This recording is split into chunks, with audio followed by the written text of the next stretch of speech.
Hi, today I'm going to have a look at something that's very old from the burglar alarm industry.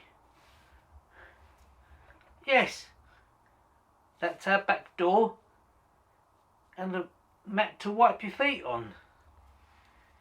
Yes, some of you guessed what's going to happen next, but let's go for it.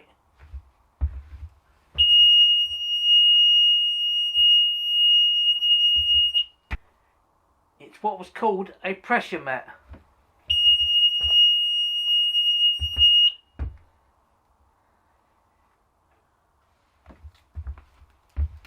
Although it's a pressure mat, if you put something on it like that, something that doesn't weigh a lot, nothing will happen.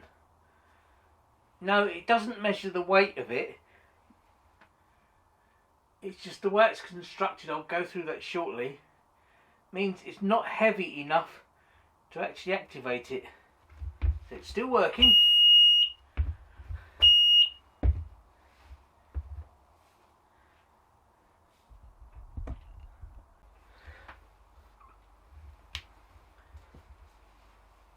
I can't say when pressure mats were invented, but they're certainly not used now.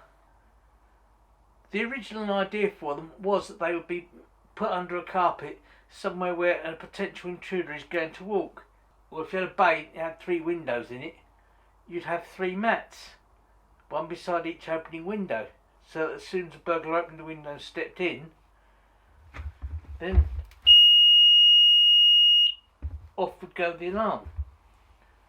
Pressure mats did their job, but they had to be installed correctly in the first place. And also, you had to be careful where you did install them. Part of the problem was the actual construction of the pressure mat itself. The construction of a pressure mat is very simple. It's 2 layers of foil with an insulator in between. The insulator is made out of foam. It's about 2mm thick, maybe 3, and it is covered in holes that are roughly 2 centimetres in diameter. So the idea being that when you step on it, you actually push the top layer of foil through to the bottom layer of foil, and then when you get off, they separate again because the foam insulator is pushing them apart. But as I said, it has lots of holes everywhere. One of the problems with pressure mats is they're not that durable. But you could turn around and say, but we've had one for 20 years and it still works. 2 things: does it still work? And the other thing, where is it?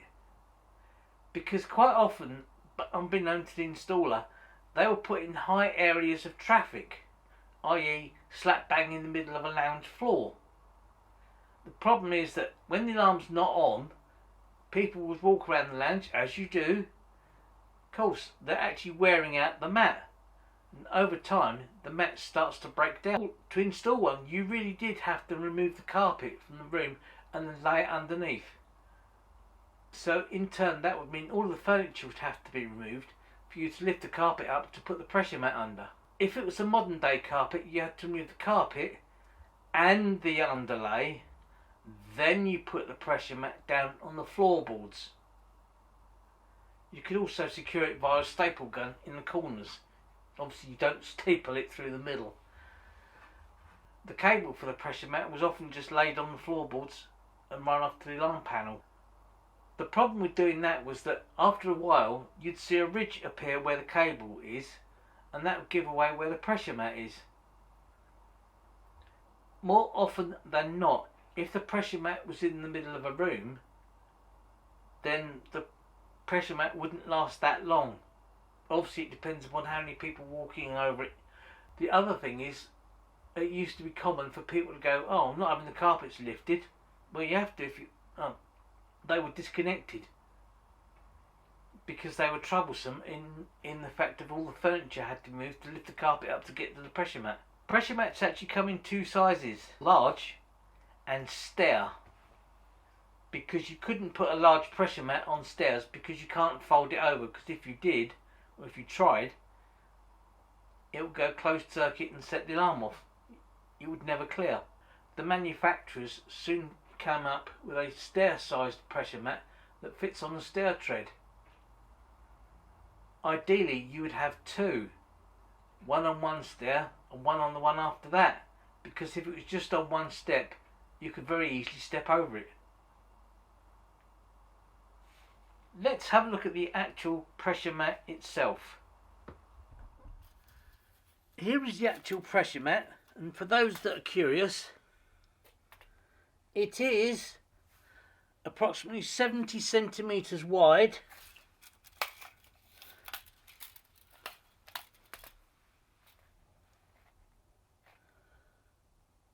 by 40 centimetres across. I said earlier that pressure mats are open circuit. That is absolutely true. Everything else in the burglar alarm industry is what is called normally closed. Take a movement sensor as an example.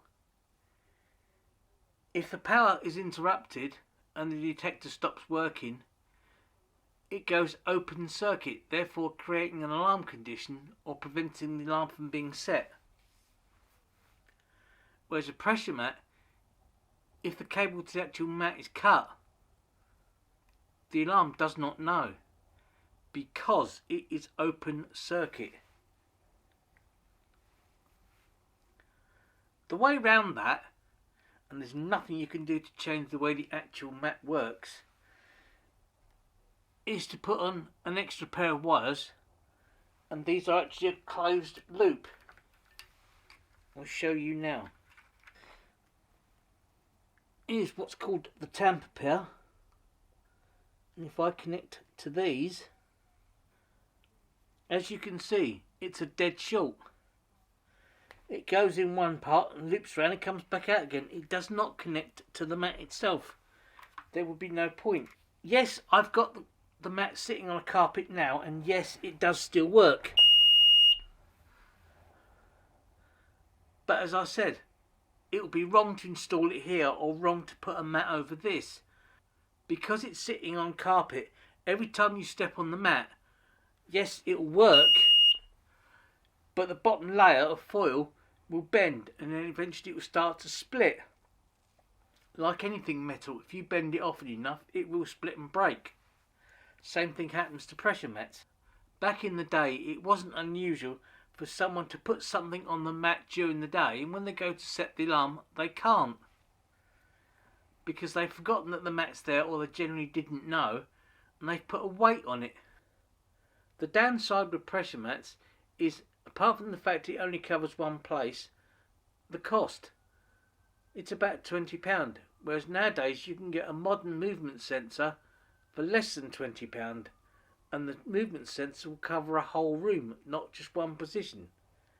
Yeah, right, it might not be a good detector, but that's neither here nor there. Detectors are guaranteed to last longer than what pressure mats will, that's for sure. Well, I guess that's it for now on pressure mats. If ever I get the chance to take this one apart, don't worry, I will make a video of it. Unless you want to buy me several coffees so I can buy another pressure mat and take it apart. If you like this content, a thumbs up would be appreciated. A subscription to the channel, which is free, would be great as well. And, as always, thanks for watching, and I'll see you in the next one.